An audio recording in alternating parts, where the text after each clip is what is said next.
Hi friends, welcome back to my channel. ನಾನು ಸುಮ್ಮನೆ baby corn manchurian ತಿನ್ನಬೇಕು ಅಂತ ಅನ್ನಿಸ್ತಾ ಇತ್ತು. ಸೊ ಇವಾಗ ನಮ್ಮ ಕಡೆ ಎಲ್ಲ ಅಂದರೆ ಜೋಳ ಎಲ್ಲ ಸಣ್ಣ ಸಣ್ಣದು ಬಿಟ್ಟಿರುತ್ತೆ ಬೇಬಿ ಕಾರ್ನ್ಸ್. ಇವಾಗ ಇನ್ನೊಂದು ಸ್ವಲ್ಪ ದಿವಸ ಹೋದರೆ ಮತ್ತೆ ಸಿಗೋಲ್ಲ ನಮಗೆ. ಸೊ ಮಾಡೋಣ ಅಂತ ಹೇಳ್ಬಿಟ್ಟು ನನ್ನ ಮಗ ಇನ್ನೂ ಸ್ಕೂಲಿಂದ ಬಂದಿರಲಿಲ್ಲ. ಸೊ ಅವ್ನು ಬರೋದ್ರೊಳಗಡೆ ಮಾಡಿಬಿಡೋಣ ಅಂತ ಹೇಳ್ಬಿಟ್ಟು ನಾನು ಮತ್ತು ನನ್ನ ಹಸ್ಬೆಂಡು ಗದ್ದೆಗೆ ಬಂದಿದ್ವಿ. ಗದ್ದೆ ಅಂದರೆ ನಾನು ಲಾಸ್ಟ್ ಟೈಮು ಜೋಳ ಬಿತ್ತಿದ್ದು ಹಾಕಿದ್ದೀನಿ ವ್ಲಾಗಲ್ಲಿ. ಅಲ್ಲೇ ಈ ಥರ ಬಿಟ್ಟಿತ್ತು. ಅಲ್ಲಿಂದನೇ ಕಿತ್ಕೊಂಡು ಬಂದ್ಬಿಟ್ಟು ಕುದಿಯೋ ನೀರಿಗೆ ಒಂದು 5 ಮಿನಿಟ್ಸು ಜೋಳಗಳನ್ನೆಲ್ಲ ಹೆಚ್ಚಾಕ್ಬಿಟ್ಟು ಈ ಶೇಪ್ ನಿಮಗೆ ನೋಡ್ಕೊಂಡು ಯಾವುದಾದ್ರೂ ಸಣ್ಣ ಶೇಪ್ ಆದರೆ ಸಣ್ಣ ಶೇಪ್ಸು, ಬಟ್ ನಾನು ರೆಸ್ಟೋರೆಂಟ್ ಸ್ಟೈಲಲ್ಲೆಲ್ಲ ಇದೇ ಥರನೇ ಹೆಚ್ಚಿರ್ತಾರೆ. ಸೊ ಈ ಥರನೇ ಇರಲಿ ಅಂತ ಹೇಳ್ಬಿಟ್ಟು ಹೆಚ್ಚಿ ಸ್ವಲ್ಪ ಒಂದು 5 ಮಿನಿಟ್ಸ್ ಬೇಯಿಸ್ಕೊಂಡು ಇಟ್ಕೊಂಡಿದ್ದೀನಿ.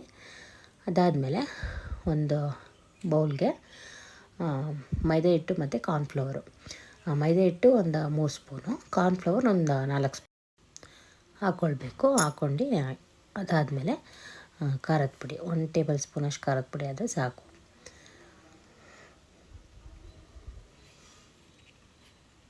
ಶುಂಠಿ ಬೆಳ್ಳುಳ್ಳಿ ಪೇಸ್ಟು ಸ್ವಲ್ಪ ಹಾಕ್ಕೊಳ್ಬೇಕು.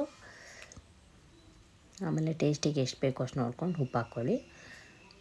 ತುಂಬ ಕ್ವಾಂಟಿಟಿಲಿ ಮಾಡ್ತೀನಿ ಅಂದರೆ ಇದೇ ಥರನೇ ಸೇಮ್ ಡಬಲ್ 2 ತೊಗೊಳ್ಬೇಕು. ನಾನು ಮಾಡ್ತಾ ಇರೋದು ಸ್ವಲ್ಪ ಆಗಿರೋದ್ರಿಂದ ನಾನು ಸ್ವಲ್ಪನೇ ತೊಗೊಳ್ತಾಯಿದ್ದೀನಿ. ಚೆನ್ನಾಗೆಲ್ಲ ಹೊಂದ್ಕೊಳ್ಳೋ ಥರ ಒಂದು ಮಿಕ್ಸ್ ಮಾಡಬೇಕು. ನೀರು ನೋಡ್ಕೊಂಡು ಹಾಕ್ಕೊಳ್ಳಿ, ತುಂಬ ಮತ್ತು ನೀರು ಆಗಬಾರ್ದು. ಅಂದರೆ ನಾವು ಬೋಂಡದ ಹದಕ್ಕಿಂತ ಸ್ವಲ್ಪ ಗಟ್ಟಿಯಾಗಿ ಕಲಿಸ್ಕೊಳ್ಬೇಕಾಗತ್ತೆ. ತೋರಿಸ್ತಾಯಿದ್ದೀನಿ ನೋಡಿ, ಇಷ್ಟು ಗಟ್ಟಿ ಇರಬೇಕು. ಕಲಿಸ್ಕೊಂಡಿರೋದಾಗಿದೆ. ಇವಾಗ ನಾನು ಬೇಯಿಸಿರೋ ಎಲ್ಲ ಬೇಬಿ ಕಾರ್ನ ಇದಕ್ಕೆ ಹಾಕ್ಕೊಳ್ತಾ ಇದ್ದೀನಿ.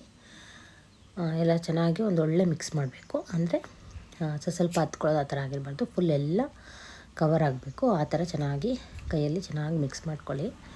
ಅದಕ್ಕೆ ಹೊಂದ್ಕೊಳ್ಬೇಕು, ಅಂದರೆ ಸಪ್ರೇಟ್ ಅಂತ ಅನ್ನಿಸ್ಬಾರ್ದು, ಫುಲ್ಲು ಹೊಂದ್ಕೊಳ್ಬೇಕು. ಫುಲ್ಲು ಎಲ್ಲ ಕಡೆನೂ ಅದು ಏನು ನಾವು ಕಲಿಸ್ಕೊಂಡಿರ್ತೀವಲ್ಲ ಪೇಸ್ಟ್ ಇರುತ್ತಲ್ಲ ಅದೆಲ್ಲ ಅಂಟ್ಕೊಳ್ಬೇಕು. ಆ ಥರ ಚೆನ್ನಾಗಿ ಒಂದು ಮಿಕ್ಸ್ ಮಾಡ್ಕೊಂಡು ಆಮೇಲೆ ನಾನು ಆಯಿಲ್ ಕಾಯೋಕ್ಕಿಟ್ಟಿದ್ದೀನಿ. ಇದನ್ನು ನೆನೆಸೋ ಅಷ್ಟು ಅವಶ್ಯಕತೆ ಇರೋಲ್ಲ. ಕಲಸಿಟ್ಬಿಟ್ಟು ನಾವು ಆಯಿಲ್ ಕಾಯೋ ಅಷ್ಟರೊಳಗಡೆ, ಆಯಿಲ್ ಕಾಯೋಕ್ಕಿಲ್ಲ ಅಂದರೂ ಒಂದು 5 to 6 ಮಿನಿಟ್ಸ್ ಬೇಕಾಗತ್ತೆ. ದೊಡ್ಡ ಉರಿಯಲ್ಲಿ ಕಾಯಿಸ್ತೀವಿ ಅಂದ್ರೂ ಚೆನ್ನಾಗಿ ಅಷ್ಟು ನೆಂದರೆ ಸಾಕಾಗತ್ತೆ. ಕಲಸಿಟ್ಬಿಟ್ಟು ಆಯಿಲ್ ಕಾಯೋಕೆ ಇಟ್ಬಿಟ್ರೆ ಅಲ್ಲಿಗೆ ಅಷ್ಟೇ ನೆಂದರೆ ಸಾಕು, ತುಂಬ ನೆನೆಸೋ ಅವಶ್ಯಕತೆ ಏನಿಲ್ಲ. ಅದಾದಮೇಲೆ ಎಣ್ಣೆ ಕಾದಿತ್ತು, ಎಲ್ಲ ನಾನು ಕಲಸಿಟ್ಟಿರುವಂಥ ಮಿಶ್ರಣನೆಲ್ಲ ಆಯಿಲ್ಗೆ ಹಾಕ್ಕೊಂಡು ಕರಿತಾ ಇದ್ದೀನಿ. ಚೆನ್ನಾಗಿ ಫ್ರೈ ಮಾಡಬೇಕು, ಡೀಪ್ ಫ್ರೈ ಮಾಡಬೇಕು. ಅಂದರೆ ಅದನ್ನು ನಾವು ತಿಂದರೆ ನಮಗೆ ಫ್ಲೇವರ್ ಬಂದು ಕ್ರಿಸ್ಪಿ ಅನ್ನಿಸ್ಬೇಕು, ಕರುಮ್ ಆ ಥರ ಅನ್ನಿಸ್ಬೇಕು. ಅಂದರೆ ಫಸ್ಟಿಗೆ ಒಂದು ಸರಿ ಹಾಕಿ ಬಟ್ ಅದು ಫ್ರೈ ಆಗಿರಲ್ಲ, ಮತ್ತು ಇನ್ನೊಂದು ಸರಿ 2ನೇ ಸರಿ ಡೀಪ್ ಫ್ರೈ ಮಾಡಿದ್ರೂ ನಡೆಯುತ್ತೆ. ಇಲ್ಲ ಫಸ್ಟಿಗೆ ನೀವು ತುಂಬ ಡೀಪ್ ಫ್ರೈ ಮಾಡ್ಕೊಳ್ಬೋದು. ಸ್ವಲ್ಪ ದೊಡ್ಡ ಉರಿಯಲ್ಲೇ ಕರಿಬೇಕು, ಅವಾಗ ಬೇಗ ಕ್ರಿಸ್ಪಿ ಬರುತ್ತೆ ಆ್ಯಂಡ್ ಚೆನ್ನಾಗಿ ಕೂಡ ಇರುತ್ತೆ. ನಾನು ಅದೇ ಥರ ಮಾಡಿದ್ದು. ಫಸ್ಟಿಗೆ ಒಂದು ಸರಿ ಮೀಡಿಯಮ್ಮಾಗಿ ಕರ್ಕೊಂಡು ಎತ್ತಿಟ್ಕೊಂಡಾದಮೇಲೆ ಅದೇನೋ ಕ್ರಿಸ್ಪಿ ಬಂದಿರಲಿಲ್ಲ. ಸೊ ಆಯಿಲ್ ಕಾಯಕ್ಕೆ ಬಿಟ್ಬಿಟ್ಟು ಮತ್ತು ನಾನು ಸೆಕೆಂಡ್ ರೌಂಡಿಗೆ ಹಾಕ್ತೆ. ಆವಾಗ ತುಂಬ ಚೆನ್ನಾಗಿ ಕ್ರಿಸ್ಪಿಯಾಗಿ ಸಖತ್ತಾಗಿ ಬಂದಿತ್ತು. ತಿಂತಾ ಇದ್ದರೆ ಅದನ್ನೇ ತಿನ್ನಬೇಕು ಅಂತ ಅನ್ನಿಸ್ತಾ ಇತ್ತು. ನೋಡಿ, ಈ ಥರ ಕ್ರಿಸ್ಪಿ ರೀತಿಯಲ್ಲಿ ಕರ್ಕೊಳ್ಬೇಕು, ತುಂಬ ಟೇಸ್ಟಿಯಾಗಿರುತ್ತೆ. ಆಮೇಲೆ ಫುಲ್ಲು ಮಂಚೂರಿನೂ ಸಖತ್ ಟೇಸ್ಟಿಯಾಗಿ ಬರುತ್ತೆ. ಅದಾದಮೇಲೆ ಇನ್ನೊಂದು ತವಕ್ಕೆ ಆಯಿಲ್ ಹಾಕ್ಕೊಂಡ್ಬಿಟ್ಟು ಸಣ್ಣದಾಗಿ ಹೆಚ್ಚಿಟ್ಕೊಂಡಿರೋವಂಥ ಬೆಳ್ಳುಳ್ಳಿ ಪೀಸ್ಗಳನ್ನು ಹಾಕ್ತಾಯಿದ್ದೀನಿ. ಅಂದರೆ ಒಂದು 2 ಆದರೆ ಸಾಕು. 2 ಅಂದರೆ ಬೆಳ್ಳುಳ್ಳಿ ಹೆಸರು ಫುಲ್ಲು 1 ಆದರೆ ಸಾಕು. ಅದನ್ನು ತೆಳ್ಳಗೆ ಇಟ್ಕೊಳ್ಬೇಕು ಮುಂಚೆನೇ. ಅದನ್ನು ಎಣ್ಣೆಗೆ ಹಾಕ್ಕೊಂಡು ಸ್ವಲ್ಪ ಹಾಕ್ಬೇಕು ಆಯಿಲು, ಯಾಕಂದರೆ ನಾವು ಆಯಿಲಲ್ಲಿ ಡೀಪ್ ಫ್ರೈ ಮಾಡಿರ್ತೀವಲ್ವ. ಸೊ ತುಂಬ ಆಯಿಲ್ ಈ ಥರ ಆಗಿಬಿಡುತ್ತೆ. ಸ್ವಲ್ಪ ಆಯಿಲ್ ಹಾಕ್ಕೊಂಡ್ರೆ ಸಾಕು. ಅದಕ್ಕೆ ಬೆಳ್ಳುಳ್ಳಿ ಎಲ್ಲ ಹೆಚ್ಚಿಟ್ಕೊಂಡಿದ್ವಲ್ಲ ಅದನ್ನೆಲ್ಲ ಹಾಕಿ ಫ್ರೈ ಮಾಡ್ಕೊಳ್ತಾ ಇದ್ದೀನಿ. ಅದಾದಮೇಲೆ ಕ್ಯಾಪ್ಸಿಕಮ್, ದಪ್ಪ ಮೆಣಸಿನ್ಕಾಯಿ ಇರುತ್ತಲ್ವ, ಅದನ್ನು ಕೂಡ ಹಾಕ್ತಾಯಿದ್ದೀನಿ. ಅದು ಕೂಡ ಚೆನ್ನಾಗಿ ಫ್ರೈ ಆದಮೇಲೆ ಆನಿಯನ್ನ ಹಾಕ್ಕೊಳ್ಬೇಕು. ನಾನಿಲ್ಲಿ ಒಂದು 3 ಆನಿಯನ್ ಚಿಕ್ಕದು ತೊಗೊಂಡಿದ್ದೆ. ಅಷ್ಟು ಮಂಚೂರಿಗೆ ನನಗೆ 3 ಆನಿಯನ್ ಸಾಕು ಅಂತ ಅನಿಸುತ್ತೆ.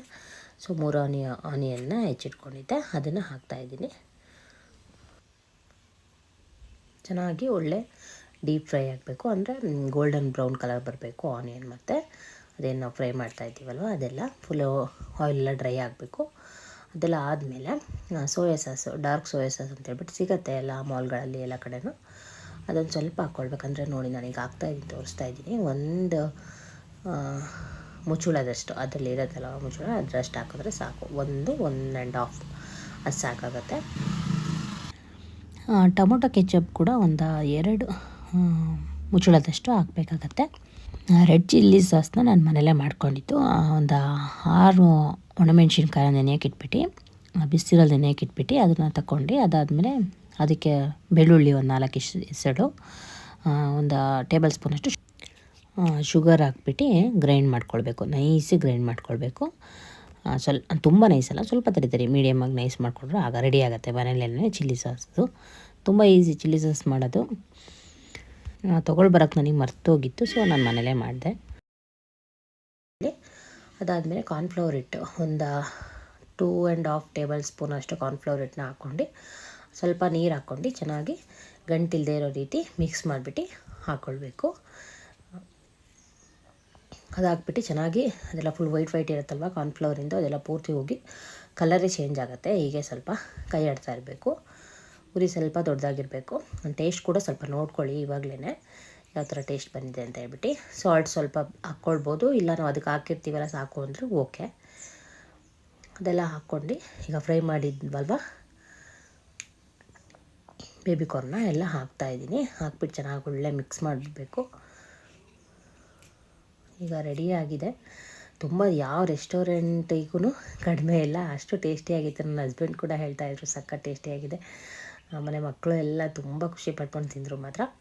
ಅಷ್ಟು ಟೇಸ್ಟಿಯಾಗಿ ಬಂದಿತ್ತು. ಈ ರೆಸಿಪಿ ನಿಮ್ಮೆಲ್ರಿಗೂ ಇಷ್ಟ ಆಗಿದೆ ಅಂತ ಅಂದ್ಕೊಳ್ತೀನಿ. ಇಷ್ಟ ಆಗಿದ್ದರೆ ನೀವು ಒಂದು ಸಲ ಟ್ರೈ ಮಾಡಿ. ಯಾಕೆ ಟ್ರೈ ಮಾಡಬಾರ್ದು? ಬರೀ ರೆಸ್ಟೋರೆಂಟು ಅಲ್ಲಿ ಇಲ್ಲಿ ಅಷ್ಟೇ ತಿನ್ನಬೇಕು ಅಂತ ಏನಿಲ್ಲ, ಮನೇಲೂ ನಾವು ಟ್ರೈ ಮಾಡ್ಬೋದಲ್ವ. ಆ್ಯಂಡ್ ಹೆಲ್ತಿ ಫುಡ್ ಕೂಡ, ಯಾಕಂದರೆ ನಮಗೆ ಗೊತ್ತಿರೋ ಥರ ಒಳ್ಳೊಳ್ಳೆ ಆಯಿಲ್ಗಳಾಗಿರ್ಬೋದು, ಎಲ್ಲ ಒಳ್ಳೊಳ್ಳೆ ಪದಾರ್ಥಗಳಿಂದ ನಾವು ಮನೇಲಿ ಮಾಡೋದು ಮಕ್ಳಿಗೆ ಕೊಟ್ಟರೆ ಮಕ್ಕಳು ಹೆಲ್ತ್ ಕೂಡ ಚೆನ್ನಾಗಿರುತ್ತೆ. ಆ್ಯಂಡ್ ಅವರಿಗೆ ರೆಸ್ಟೋರೆಂಟಿಗೆ ಹೋಗಿ ತಿನ್ನಬೇಕು ಅನ್ನೋದೊಂದು ಫೀಲಿಂಗ್ಸು ಹೋಗುತ್ತೆ. ಆಮೇಲೆ ಅಲ್ಲಿ ತಿನ್ನೋದನ್ನೇ ಮನೆಯಲ್ಲೇ ಮಾಡಿಕೊಟ್ರು ಟೇಸ್ಟಿಯಾಗಿ ಕೂಡ ಇರುತ್ತೆ ಆ್ಯಂಡ್ ಹೈಜೆನಿಕ್ ಕೂಡ ಆಗಿರುತ್ತೆ. ಸೊ ಎಲ್ಲರೂ ಟ್ರೈ ಮಾಡಿ ಅಂತ ಹೇಳೋಕ್ಕೆ ಇಷ್ಟಪಡ್ತೀನಿ. ಇವತ್ತಿನ ವ್ಲಾಗ್ನ ಮುಗಿಸ್ತಾ ಇದ್ದೀನಿ. ಹೇಗಿತ್ತು ಬೇಬಿ ಕಾರ್ನ್ ಮಂಚೂರಿಯನ್ನು ನೀವು ಮಾಡ್ಕೊಂಡಿದ್ರಾ ಅಂತ ಹೇಳ್ಬಿಟ್ಟು ಕಾಮೆಂಟಲ್ಲಿ ಕಾಮೆಂಟ್ ಮಾಡಿ. ಮತ್ತೊಂದು ವ್ಲಾಗ್ ಜೊತೆ ಮತ್ತೆ ಸಿಗ್ತೀನಿ. ಓಕೆ, ಬಾಯ್.